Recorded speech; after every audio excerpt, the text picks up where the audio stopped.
When I was a child, we had to invent our own games. We didn't have all these electronic things that we have now, and electronic games, TVs, radios, and a lot of those things that kept people indoors. Instead, my cousins, my brother and sister and I, we always had a lot of outdoor activities that we did. And one of our favorites was going with our grandfather to the milking gap in the evening. Now you had to cross over behind the barn and go up the hill into the woods to get to the milking gap in the summertime. And that's where Pap usually had the cows come, and he milked them while we played.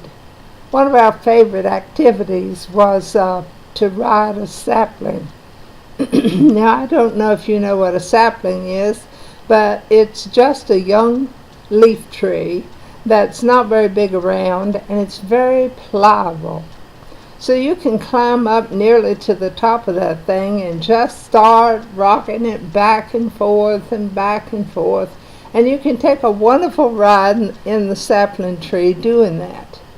Well, one time when we were there at the milking gap, my cousin Mike climbed up in a sapling to ride back and forth, and of course those of us on the ground were cheering him on and clapping and laughing, having a good time watching him just ride that tree back and forth in the woods.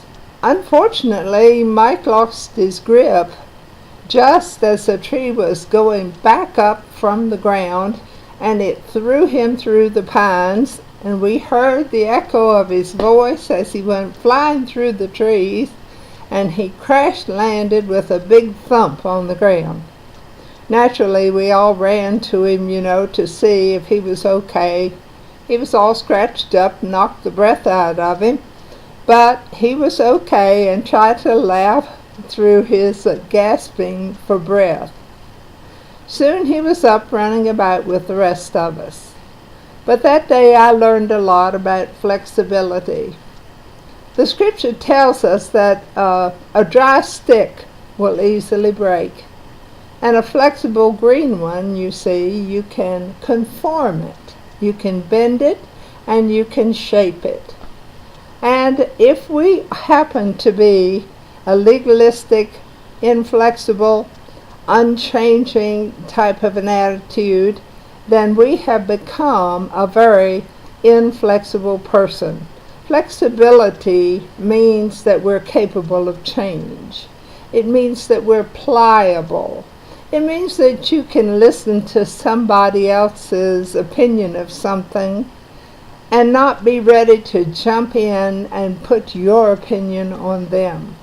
It means you can accept somebody else's interpretation of something without thinking that yours is the only right one. To be stiff-necked and immovable means that God can't do much with you either. You not only are a difficult person in social settings and a difficult person to have conversation with, but you are also a difficult person for God to deal with. Because one of God's favorite things is for us to be pliable so that He can redirect our thinking and so that He can help us to make improvements in our life. Flexibility is a wonderful capacity to be at peace within your own opinions while not having to inflict those opinions upon other people. Maybe it'd do us all good to take a ride in a sapling and not become an old dried stick in the mud.